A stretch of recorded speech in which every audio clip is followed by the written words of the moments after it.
So, how excited are you finally? What a show to make your debut on as well. Fantastic show. I'm just looking at the poster behind me. And all these names, big names in the UK in terms of boxing. So for me, just being amongst these men here shows that the hard work I've been putting in as an amateur is finally paid off. Obviously, we just spoke then about your progression as an amateur. When was it you really started to kick on? Because I think when I saw you first, a lot of people wouldn't have thought you would go on to do what you did. But what was it that was it hard work, dedication? Do you know, when I started boxing, before I started, I was 18, never boxed before in my life, never did anything to do with boxing before, or any mixed martial arts or anything like that. I just knew. It wasn't a fact. It wasn't like it was a bit of being naive. I was naive. I didn't understand what I was getting myself into. But I was going to do whatever it takes to get there. And so when people say, oh, when was the moment when it happened? It happened before I walked into a boxing ring, a gym. I walked into a boxing gym, I spoke to a coach and I said, I want to be a boxer. In my mind, he's probably thinking maybe club shows, maybe, whatever it is as a professional. But for me, it was all the way. I don't want to do this for fun. It's a bit different for me and the way I look at boxing. Boxing is not something I do for fun. Boxing is something that I do to prove something to myself. So before anything, that was my aim, to become the best. So, because you came in at 18, why was it you came in late? Was it just you kind of fell in love with the sport a bit later on? There's many different.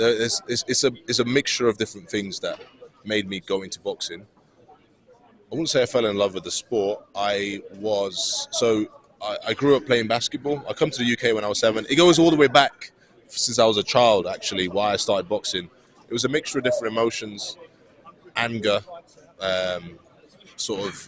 frustration, excitement, and I was just opportunistic as a kid. So as a result, when I was 18, long story short, there was a lot of barriers that I faced. So boxing was my calling. I believe Anthony Joshua indirectly spoke to me. I was basically inspired by him in 2015, and that's when I decided to take it to another level. What was that like? Did you say you spoke to Joshua? What was that conversation? I meant indirectly. So I knew. I mean, like, I seen him on TV, and I was like, I want to do what he's doing, what he's done. I found out he started boxing at 18. I was like, right. I said, packing my bags, go to the nearest shop that sells boxing gloves. Let me go to a boxing gym. So that was my experience when I was 18. Very similar story with me. So I watched him in the Olympics in 2012, and I was completely taken back. So he's got like a kind of aura about him. Something about him that just really makes you want to get like. He inspires you so much, doesn't he? Yes, and this is something that I want to hopefully one day replicate. I don't know if I will, but that's one thing I aspire to do. How he carried himself inside and outside the ring professionally is what I aspire to do as a professional boxer. And he's, like I said, out the ring, he does so many things. You see him giving to charity, etc. Is that something you want to do and help? Like, he's such a good role model to young fighters. Is that something you want to? Yeah. So this is the second reason for why I'm doing it. My first reason is to make sure I look after my family. The second reason is to make, especially the young adults and children living in the UK and all over the world, if I've got that reach, potentially one day, to make them know and believe that it's very much possible to achieve great things. They've got the opportunity to in a country like the UK. Growing up in Russia, I felt hardship and I felt that lack of opportunity. So as a result, it's very, very important to inspire. Well, that's a surprise to me. I never knew you grew up in Russia. Just sort of talk us through that time a little bit. Yeah, so I grew up, born in Moscow, moved over to a city called Voronezh, which where my mom's family's from, and I was just a Russian kid. I was speaking Russian, just standard, but I felt a sense of hardship from my parents. I also felt a bit of heightened responsibility that I needed to find out ways to make sure that I provide for my family from such a young age. So that was my experience of my childhood, basically. Going back into your amateur boxing, you achieved something.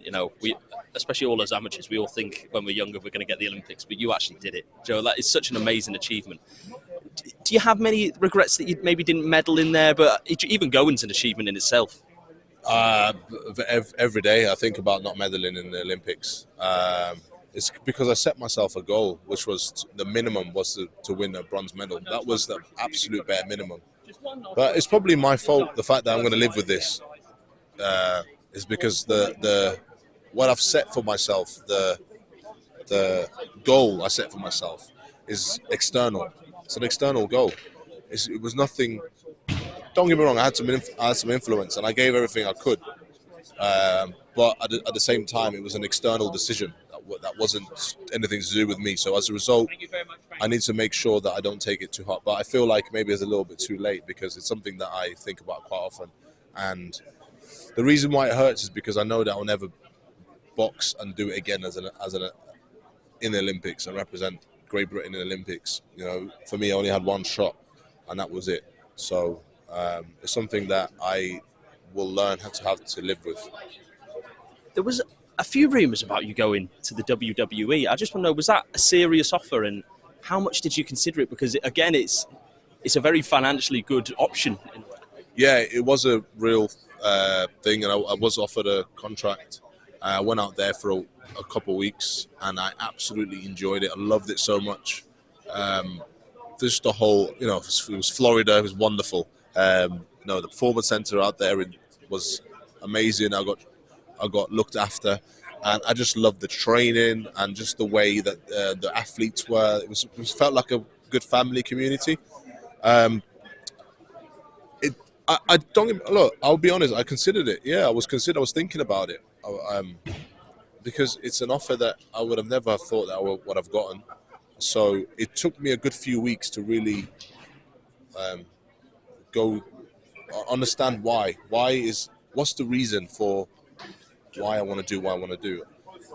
I had thoughts to myself thinking, all right, when I'm old, hopefully if I get to that age, I'll look back and think to myself, am I happy with the way I'm fulfilled? I wouldn't say happy, but fulfilled with what I've done in my able days, let's say. And I do genuinely believe that boxing is what would really make me feel fulfilled. Whatever it is I go out to achieve, I've got very, very high ambitions and goals.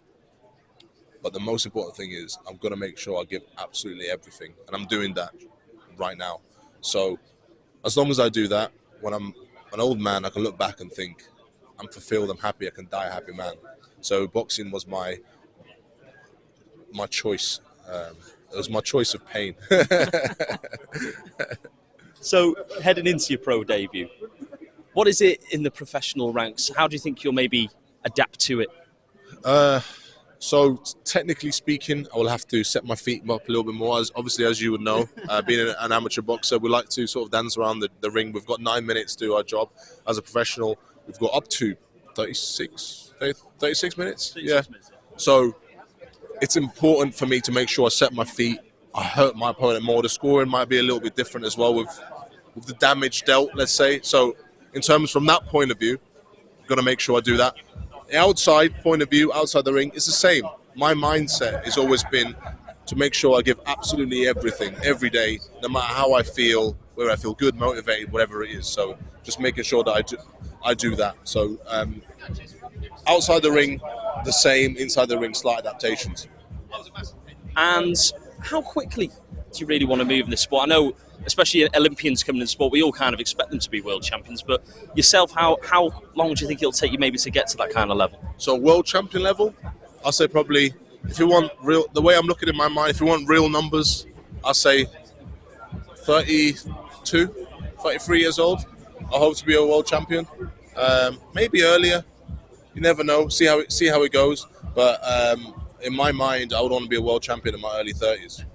And when we look at these heavyweights on this card, have you maybe got half eye being like, well, I could get you maybe a couple of years, maybe you? And do you know what? I've learned not to do that. Do you know why? Because as an amateur, I've always looked at my surroundings and thought to myself, right, I'm going to box him to get to this here, to win this. I end up never boxing them. I end up never even crossing paths. And then all of that was just overthinking and a waste of energy. So I'm literally going to take this fight by fight basis. I'm not looking past my debut, I'll be honest with you. All I'm thinking about is my debut. I've got to make sure to make a positive stamp that's everybody knows who Delicious Orie is. So my aim is to really perform in my professional debut. Top man, I really appreciate your time, Delicious.